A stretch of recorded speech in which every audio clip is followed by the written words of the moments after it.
Bonjour Karine. Alors, tu vas animer un atelier à l'école Les Mots prochainement qui s'appelle Se raconter dans un carnet d'artiste. Est-ce que tu peux nous en dire plus sur toi? Qui es-tu? Oui, bonjour Zoé. Qui je suis? Je suis poète et plutôt poète pluridisciplinaire. J'aime bien me définir comme ça parce que je touche à pas mal de médiums, notamment la gravure et la reliure. Et c'est pour ça du coup que aussi je propose cet atelier d'un carnet d'artistes. Et puis, je travaille beaucoup autour de l'autofiction et que je base souvent enfin, que je viens confronter en fait à l'histoire universelle, parce que comme je suis sociologue, je me suis formée à l'école des hautes études en sciences sociales. J'aime bien partir de l'histoire particulière et pour arriver à une histoire voilà, plus universelle. Et je trouve que venir travailler sa propre histoire pour s'inscrire dans une histoire de l'humanité, c'est enrichissant personnellement, artistiquement et voilà, et ça permet d'être c'est une bonne référence pour venir s'ancrer dans le monde. C'est hyper intéressant. Et est-ce que tu pourrais partager avec nous ton meilleur souvenir d'atelier? Oui, alors j'ai réfléchi parce que j'avais cette question en avance et en fait j'ai trois souvenirs importants. Le tout premier atelier, c'était à Barcelone.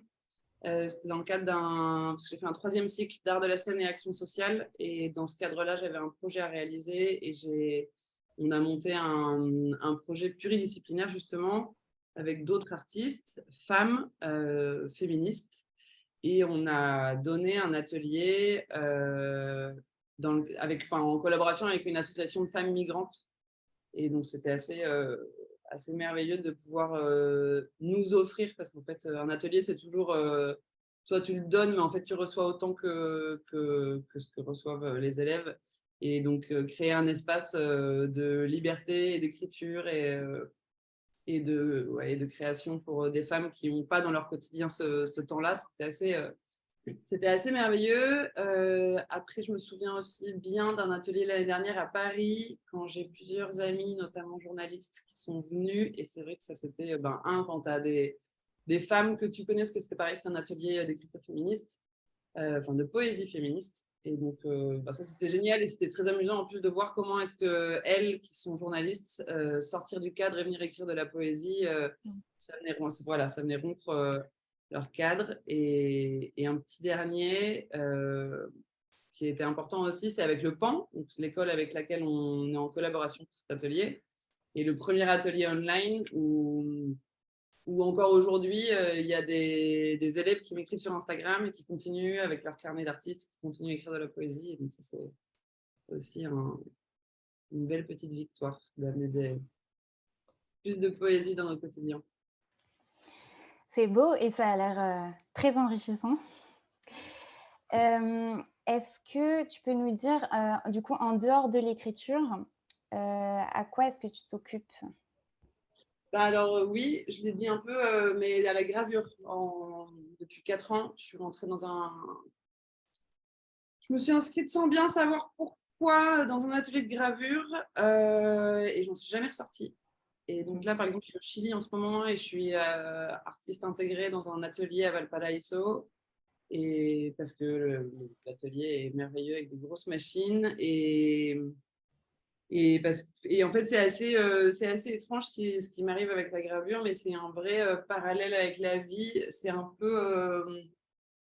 Parce que, enfin, moi, voilà, j'ai une phrase qui me hante un peu et qui m'inspire beaucoup, et c'est rien ne résiste à la lumière. Et c'est vrai. Enfin, et en fait, je pense que voilà, on est là pour ça sur Terre aussi, sans partir dans quelque chose de trop ésotérique, mais on a tous des obscurités, et en fait, il ne faut pas en avoir peur. Il faut ouvrir la porte à cette obscurité-là. Et en fait, c'est plein de richesses. Et la gravure, c'est ça. Tu rentres dans un endroit où c'est plein d'encre, c'est sale, et il faut que tu ressortes avec un dessin. Donc, tout le contour du papier est blanc, et c'est fascinant.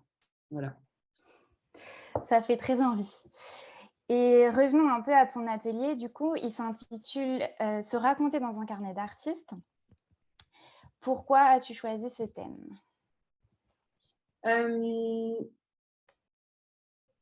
Tout simplement parce que c'est un exercice qui fait partie de ma vie depuis longtemps. D'abord, il y a depuis que j'ai 7 ans, mais donc remplir des carnets de poésie, ça c'est quelque chose que j'ai toujours fait. Et puis, quand je me suis installée à Barcelone, je me suis mise à la reliure. J'ai fait une formation en reliure et puis après, naturellement, la gravure. Donc, en fait, le carnet, tout d'un coup, quand j'ai fait de la reliure, il a fallu que je les remplisse aussi, ces carnets que je crée moi-même. Et donc, ils sont venus aussi, les mots sont venus s'accompagner d'images.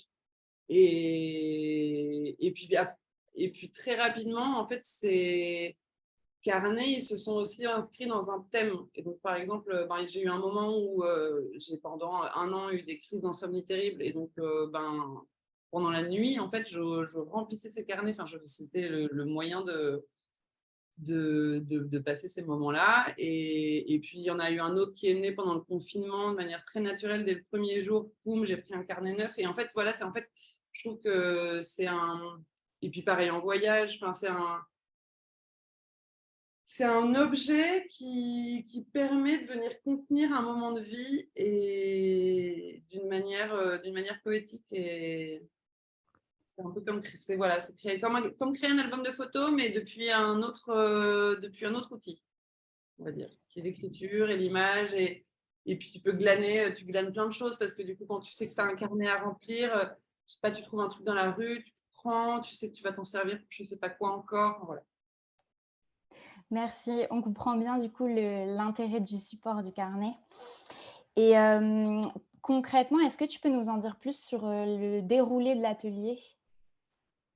Euh, Oui, sachant que voilà, moi je suis très autodidacte et donc j'aime bien aussi la fluidité. Donc en fonction du groupe qu'on va avoir, etc., ça peut, il est des envies, des intérêts de chacun, etc. On trouvera aussi une manière de s'adapter, voilà. Mais de manière générale, il va y avoir une partie théorique où on va notamment étudier les principes de l'autofiction. Selon Sergio Blanco, qui est un auteur de théâtre uruguayen qui habite Paris, et je ne sais pas pourquoi il n'est pas encore connu à Paris ni en France, mais il a gagné des prix dans le monde entier, et il est spécialiste de l'autofiction, et moi j'ai suivi une masterclass avec lui, et c'est très amusant parce qu'il a il a défini les 10 commandements de l'autofiction, donc voilà, ça c'est quelque chose qui est assez ludique. Et en fait, voilà, il va y avoir à chaque fois une petite partie théorique, que ce soit depuis l'écriture ou les arts visuels, du coup, parce qu'on va vraiment travailler l'image aussi dans cet atelier. Donc, on va passer par l'histoire du livre d'artiste, en quoi est-ce que c'est différent, voilà, toute la trajectoire du livre d'artiste au sein de l'histoire de l'art plus général, notamment après les années 60, ça a pris encore un contour différent. Évidemment, un peu de relation de l'image à la poésie. Donc ça va être le théorique. Après, on va avoir une partie d'écriture et de création. Et puis, comme à chaque fois dans mes ateliers, moi, il y a un part collectif qui est important, et donc on va avoir un moment de partage où on va pouvoir échanger les uns les autres sur les doutes, les questions, les envies, le chemin à prendre. Voilà. Merci. Et une dernière question, est-ce que tu peux nous donner un exemple de consigne que tu aimes donner, par exemple, en atelier? Ouais, moi j'ai une consigne que j'aime bien, et qui est notamment d'écrire avec la main opposée à celle avec laquelle on écrit. Ça, c'est quelque chose que j'ai découvert il n'y a pas si longtemps que ça. C'était pendant justement le carnet du confinement. J'ai aucune idée, sur le moment, j'avais aucune idée pourquoi. Après, je l'ai travaillé avec ma psychanalyste et tout, c'était marrant. Mais en fait, dès le moment jour 1, j'ai écrit avec la main gauche, alors que je suis droitière. Et pendant 3 mois, j'ai écrit avec la main gauche. Tout ce carnet, en fait. Et c'est marrant parce que du coup, quand on est dans un carnet d'artiste, du coup, cette vulnérabilité de la main qui ne sait pas écrire, visuellement, elle amène quelque chose. Et aussi, au niveau mental, elle vient rompre aussi avec une certaine habitude qu'on a. Et donc, il y a un lâcher-prise. Et donc, voilà, ça, c'est un des exercices que j'aime bien donner. Un peu comme, en fait, quand tu prends des cours de dessin aussi, souvent, ton prof de peinture ou de dessin, il te demande de dessiner avec l'autre main. Et avec l'écriture, c'est la même chose. Et donc, et comme en plus de ça, l'écriture dans ce cadre de cet atelier, l'écriture est image, ça vient créer quelque chose d'intéressant qu'on décide de garder ou non après dans le thème qu'on travaille dans son carnet, mais voilà. Merci beaucoup Karine pour toutes ces explications, ça donne très envie. Et on te retrouvera donc à l'école Les Mots pour l'atelier Se raconter dans un carnet d'artiste.